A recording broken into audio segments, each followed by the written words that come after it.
Please help me welcome Hope and Justice Coordinator Janny Castillo as she shares the spoken word piece that spans 3 generations. Joining her is her daughter Naomi Cox and her granddaughter Jana Gaines.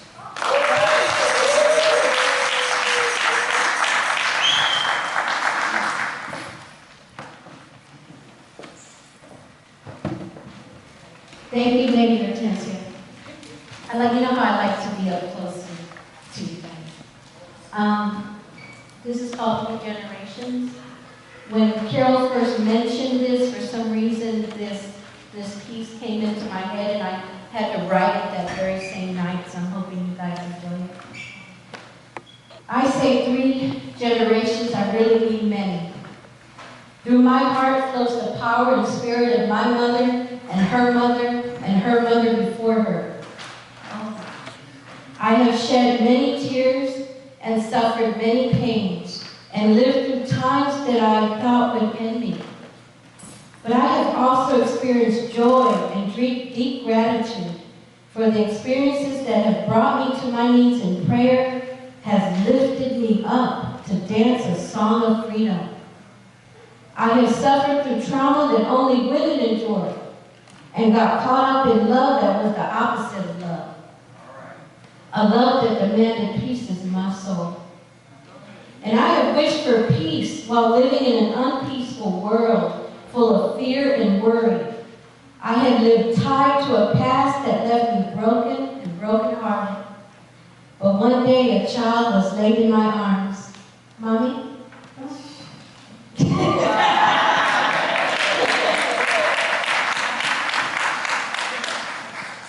My firstborn, a daughter that looked like me, who showed me unconditional love. This was a beautiful new experience to have a daughter. I was changed to my core. I was transformed. I became somebody's mama. And through her newborn eyes, peace began to grow in my heart. Little tiny bits of hope began to rise. I wanted so much to make her little world better. But my lifestyle demanded trauma and more trauma. And this little girl and her 3 little brothers suffered with me as I made my way out of poverty and homelessness. I made it though. You can say I prayed my way out. All right.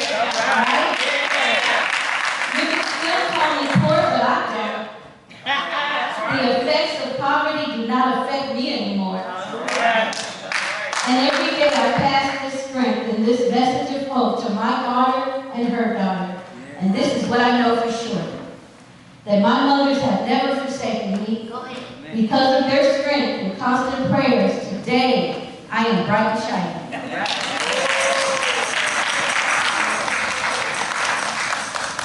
Through my heart flows the power and spirit of my mother, and her mother, and her mother before her. I am a child of my mother who loves me unconditionally, but was too wounded to provide a safe place for me. As a child, I called many places home. I would call them shelters and tents. They were places filled with strangers. Rooms that belonged to everyone, but never to me and my little brothers. As my mother got bigger, as my mother got better. Wait, I did get bigger. As my mother got better, I got better.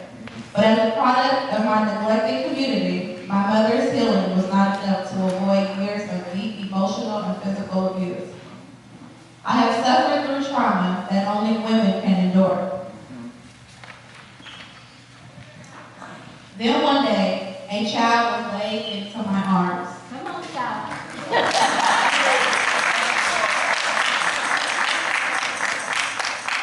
My firstborn, a daughter that looks like me who showed me unconditional love. This was a new, beautiful experience. To have a daughter, I was changed to my core. I was transformed. I became somebody's mama. My mother's healing cleared the path for mine.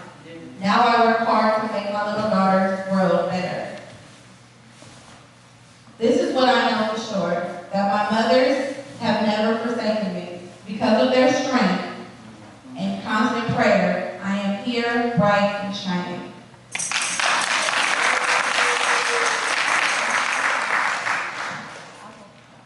I am Janny, bright and shining. Through my heart flows the power and spirit of my mom and her mom and her mom for her. I may not have everything I want, but I have everything I need. That's right. Go ahead. I call myself Little Diva because mom and grandma tell me I'm important and precious. And I believe them. I have a place that my mom and I call home, and I have a room just for me with my favorite books and my favorite pink things. And my clothes are always clean, and some of them are cute enough to make me want to put my name on my heel.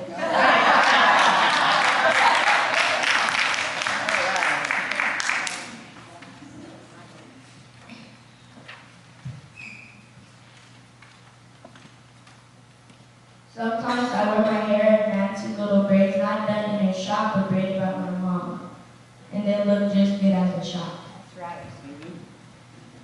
I also have pictures on the wall of my grandmother and my grandmother who watched over me from heaven. My mom and dad broke up a long time ago, but I'm not from a broken family because I'm loved by my mom and dad, and my uncles and my cousins, and my grandpas and my great aunts, and especially my grandma.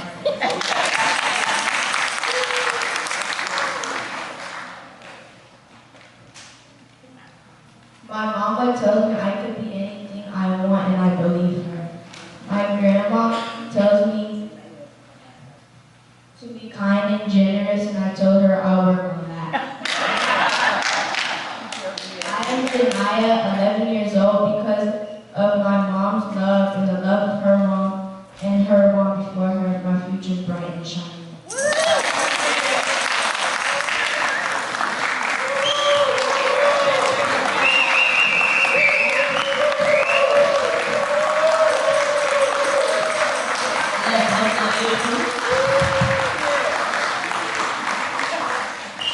All right, next we have a representative of our works of clothes from Creative Writing Group at St. Mary's Center. Case manager, Meg Stenger, Eileen Benzo, and senior advocate for global justice, Nadine Dixon. Let's give them a big hand.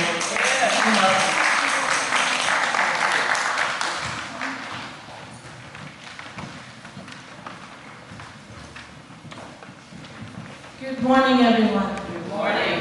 What a powerful act to follow. I'm here with Eileen and Nadine. We're representing the Creative Writing Group. Mondays here at St. Mary's Center during the winter shelter, we hold what's called our Creative Writing Group and Wellness Program.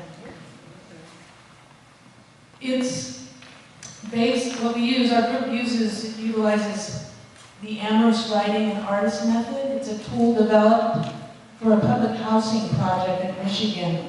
And it's summarized like this. There's 5 tenets, really quick. Everyone has a strong, unique voice. Everyone is born with creative genius. That's number 2. Number 3, writing is an art form that belongs to all people. That's right. Regardless of economic, class, or educational level. 4, the teaching of craft can be done without damage to a writer's original voice or artistic self-esteem. And finally, number 5, a writer is someone who writes. All right. Each week, we bring to class a prompt, which people may or may not choose to use. It's just something to help people be creative. A lot of people in our writing groups use the prompt. Some choose not to, and that's okay. One prompt we use is from a website called A Mighty Girl. Maybe some of you have heard of that website. A few weeks ago, on March 8th, the International Women's Day celebration that we celebrate this month at the center, They put up on their website a story about Augusta Fells Savage. I use this, Eileen is a co-facilitator in the group, as a prompt. Augusta Fells Savage, sculptor, artist of the Harlem Renaissance, and equal rights activist, was born on Leap Day on February 29, 1892. Yeah, you'll see a picture of her over here.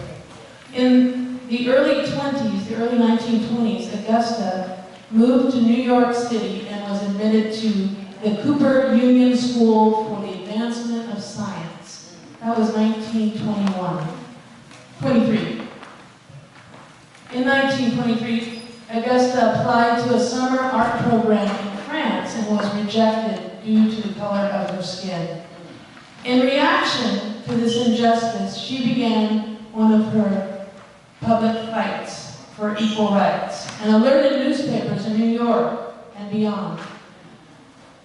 Augusta was considered one of the greatest artists of the Harlem Renaissance and is best known for her portraits of W.E.B. Du Bois and Marcus Garvey. Thanks to fundraising efforts of many, she was finally able to attend a Parisian art school in 1929. She had persistence. It paid off. She won awards for her art and traveled through Europe studying art and architecture. Augusta was the first African American elected to the National Association of Women Painters and Sculptors and established the Savage Studio of Arts and Crafts in Harlem. In 1939, she created a piece for the New York World's Fair that was inspired by the song, Lift Every Voice and Sing. Is it up there? One of those pieces is that piece that inspired Lift Every Voice and Sing. She did not have the funds to transport the piece. It was destroyed at the close of the fair. One of her most famous pieces, Gammon, is on permanent display at the Smithsonian Art Museum. She is remembered as a remarkable artist, a dedicated teacher, and a strong activist. One of the poems that came out of that day, out of that prompt, goes as follows. Actually, I wrote it. The teachers, the facilitators are encouraged to contribute too, so I'm going to read mine. It goes as follows. With the fine motor skills of a potter, this is about Miss Savage. With the fine motor skills of a potter, find me my way, find me my place, give me a chance, and I'm going to add, pay me. To mold, to grasp a piece of this life. I feel I'm destined to live. I breathe into every curve. I sing songs of praise into every line. I am alive, and this day, forget that I was ever held back. Thank you. Hello, everyone. So I have the privilege of reading a piece that was written by one of the authors in our creative writing class. We encourage individuals in the writing group to create a pen name for themselves, so it kind of adds to the creative element of the class. So this author is Stuman. She was a saint. She was the best relative ever. She always made me feel better. She was non-judgmental when everyone else had nothing but criticism. She had nothing but love and kindness. She was the best. Her love was unconditional. She was my grandmother. Next we have Amy. Hey, ladies. Thank you. Good morning, everybody. I love International Women's Day, and I don't know what more familiarity with it is. But one of the things that the women chanted for on that day was bread and roses. And this is my poem. Women, the most oppressed, 51% of the population, underrepresented in all walks of life. Founder, partner at 7 Generation Consulting and Coaching. She is the author of Embracing Culture Capacity, a roadmap for nonprofit capacity builders. In addition to consulting on a wide array of issues, she offers intimate leadership to nonprofit, public, social justice agents. Patricia is of Mohawk and French Canadian descent. She is life partner. She is mother, grandmother, and earth mother. Yay.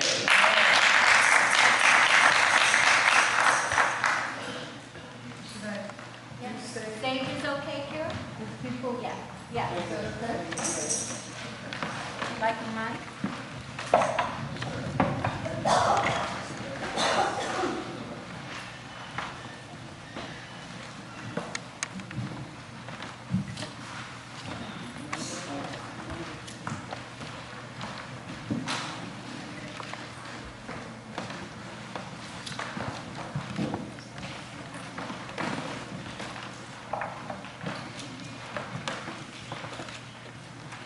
Sego Aguego, Patricia Tano, Ikokpeshni Ichui Yonyats. Hello everybody, my name is Patricia. And my rattle got a workout this morning. What an amazing, amazing group of women with so much talent and so much vision for the world that we want to make. So thank you all for your gifts that you offered, and thank you all for the gift of listening. So we want to end the program by sending thanks, gratitude, and love to the 4 directions. So if you're able and comfortable, please feel free to stand with me because I'm going to move in each of the directions. But I need a little help. I'm a little disoriented. Where's north? Here? Okay. All right. So if you want to stand, feel free. Don't feel obliged. Do we need the microphone? No. All right.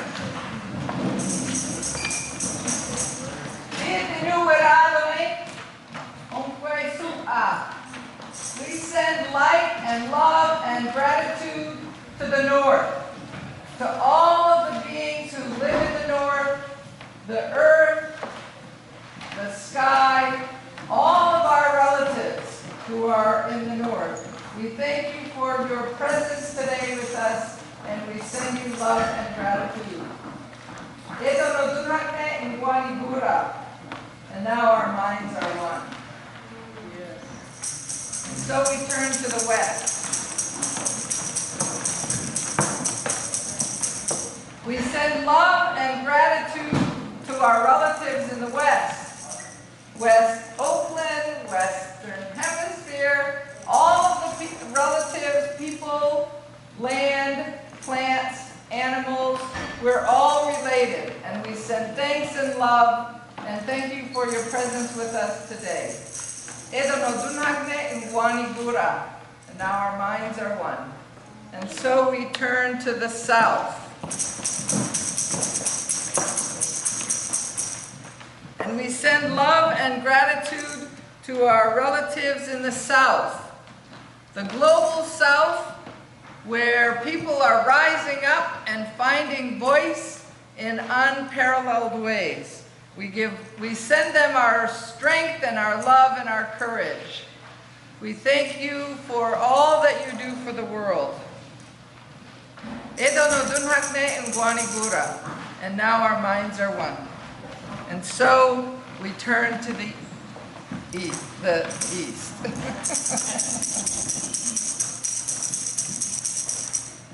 We send thanksgiving and love and gratitude and courage to our relatives in the East, that every day reminds us that it's an opportunity for a new beginning. And so we stand with all of the women who have opened pathways for their daughters and granddaughters, all of the women in this room, all of the women throughout the world who have given their lives for peace and justice and hope. Ito no dunhakne Guanigura. And now our minds are one.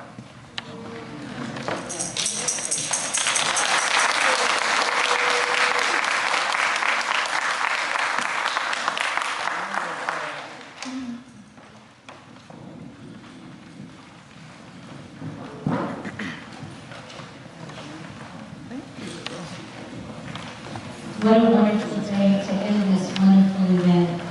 Please join me as we thank our co-facilitators, Denise Norman and Patricia Wilson. Thanks once again to everyone who came, to everyone who spoke. We felt you, we lift you up. Thank you. Thanks to Jamisha, who is preparing a beautiful lunch for us. And we are totally grateful. Thanks to my camera team over here, John Michael and Katrina. Love you guys so much. Thank you.